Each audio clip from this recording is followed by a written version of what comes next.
Welcome to Muslim Apologetics Australia. If you haven't subscribed already, please subscribe, like, and share.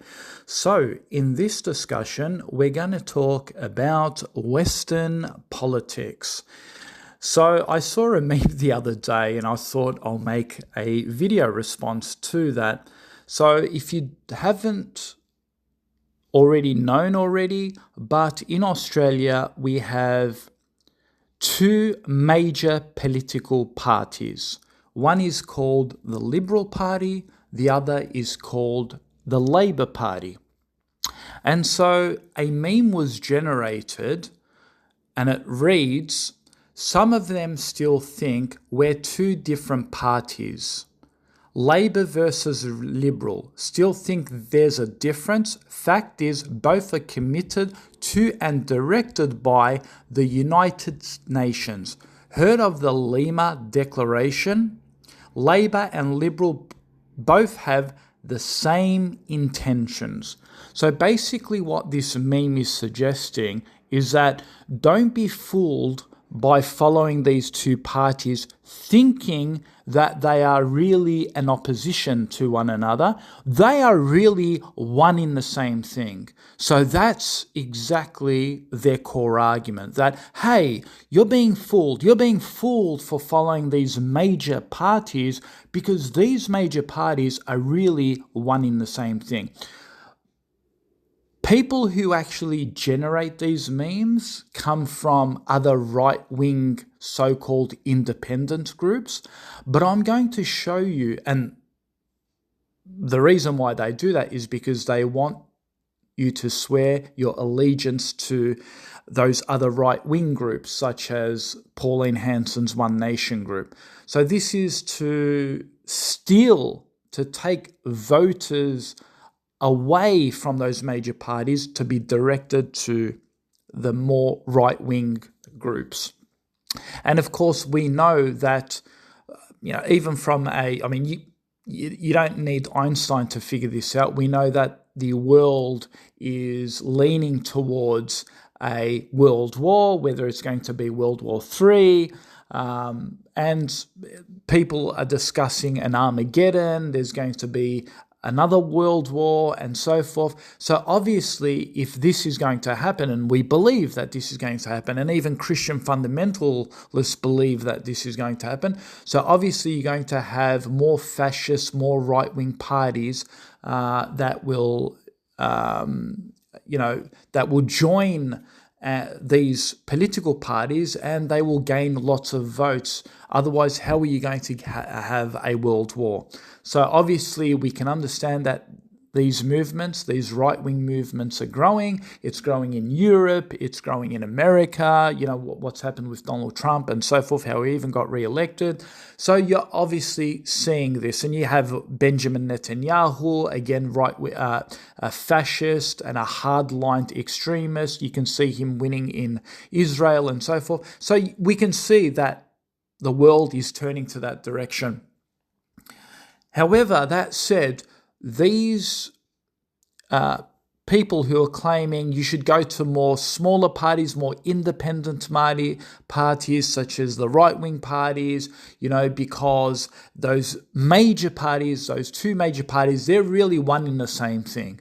So you need to turn your attention to these other independent parties. But what I'm going to show you is that it is a lie that there is even a such thing as an independent party.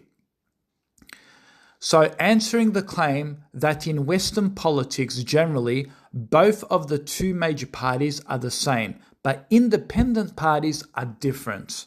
This is a Muslim response. This is not entirely true. Every party has the same core beliefs. Tell me a party that doesn't support Israel, for example. Tell me a party that doesn't support secular liberal thoughts, for example. It's funny how they mock Liberal and Labor, tricking us into being two separate parties, but I'm sure you think a lot of those other independent or smaller parties are different. But this is laughable and delusional as well. All parties come together on, listen, core beliefs. What do they come together on? Core beliefs. Because secular democracy is all about political correctness, no matter which spectrum of the political body you come from.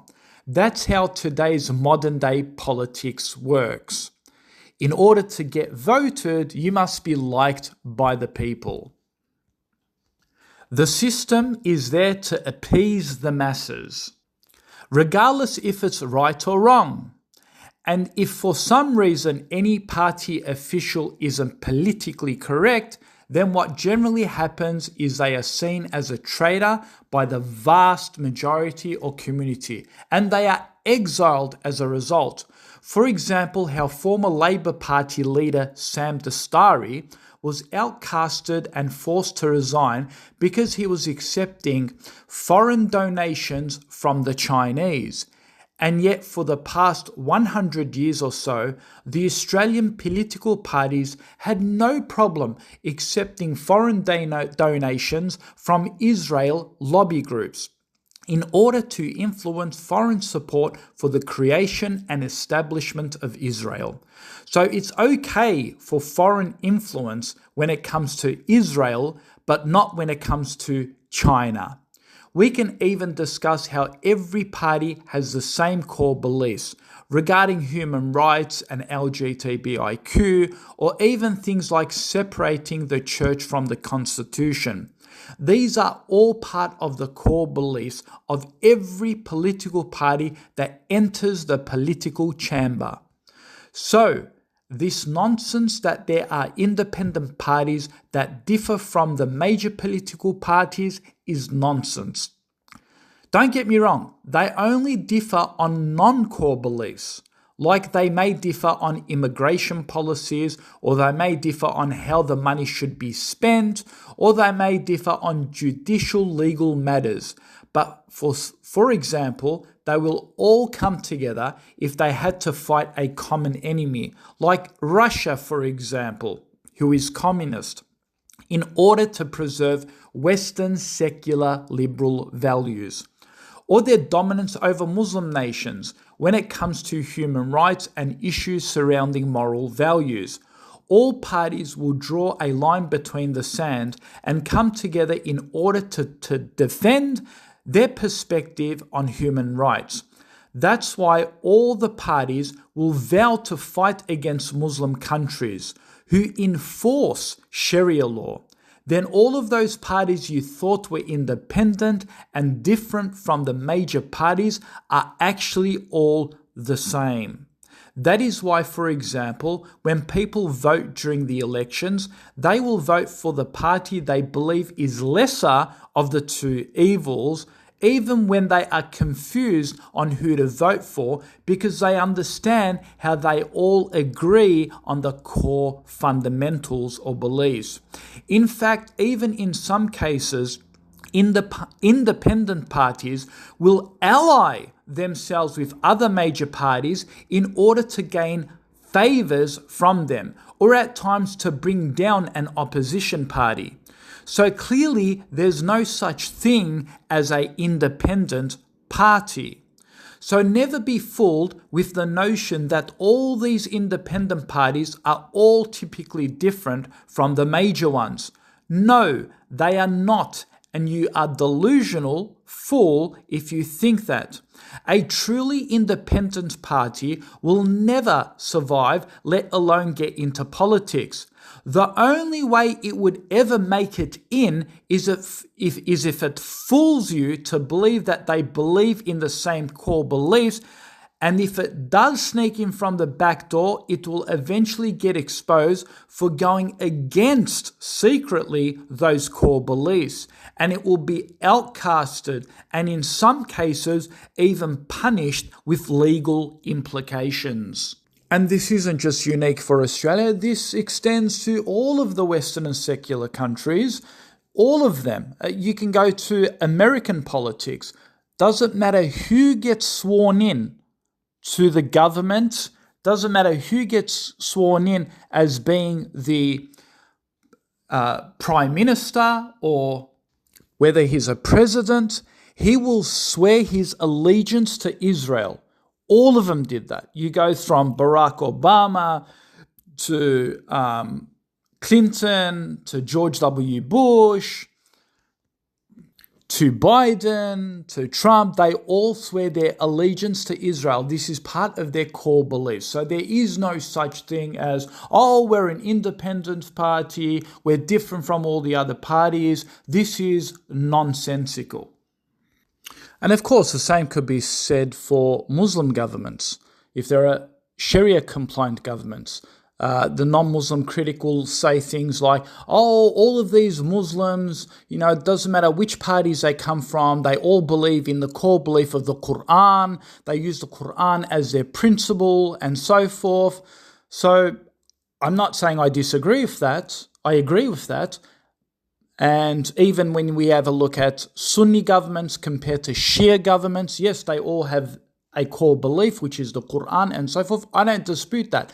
But what I'm merely showing is the hypocrisy and the double standards of these independents, these people who, they think that being an independent is so cool. We're cool. We can think for ourselves. We don't have to have all these other people, to tell us what to do. And we're not, we don't have to conform with political correctness. Nonsense. Yes, you do. You have to, whether you like it or not, you have to conform with the majority, with political correctness. Now, you may turn around and say, oh, but Donald Trump doesn't believe in transgender and some of these LGBT rights. Yeah, sure, he may not believe in that, but he still believes in other core beliefs of the support of Israel, which I'm pretty sure your independent organization also believes in. And don't tell me it doesn't. Because if you do, then you're just lying. Because even if you say you don't support Israel, if there were two political parties that were running for election in Israel, and you had to choose between the two, whether it was Hamas or whether it was Israel, you wouldn't pick Hamas, would you? You would still pick Israel. Despite not liking Israel, you would still pick Israel, and you would say, well, I'm just choosing the lesser of the two evils. So don't tell me you would not support Israel. So there is no such thing as a true independent party. And if there is, like I said, it would never be accepted in Western politics. That's why you'll never ever find a 100% compliant Sharia party ever be allowed to enter the political chamber. That in itself proves that there is no such thing as an independent party. And I agree when it comes to a Sharia constitution, the same thing. There is no such thing as a Christian or a Zionist party that will enter the Islamic Sharia chamber. There may be certain aspects of Sharia law that may creep into Western politics. However, those issues are very minute and those issues don't really affect Western societies. But if they become too large and they do affect Western societies, then it will be outcasted.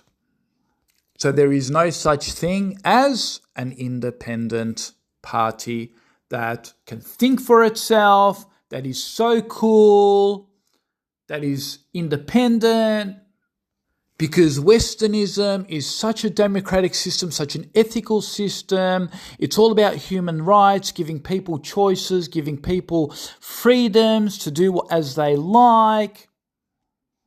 This is actually a bunch of nonsense, because we know that if you say something that goes against their political correctness, what happens is they will sanction you, they will fine you, they'll exile you, they'll boycott you, they'll get you to resign.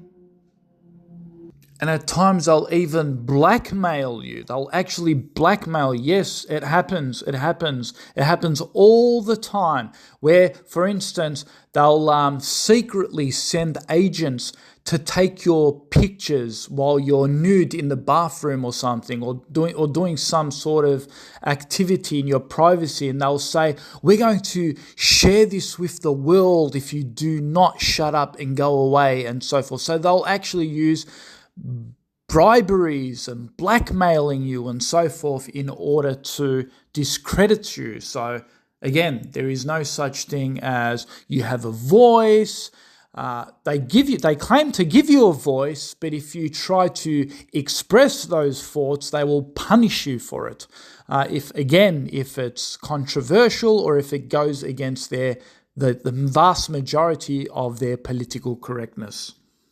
So I've always argued that secular liberalism is literally a form of dictatorship.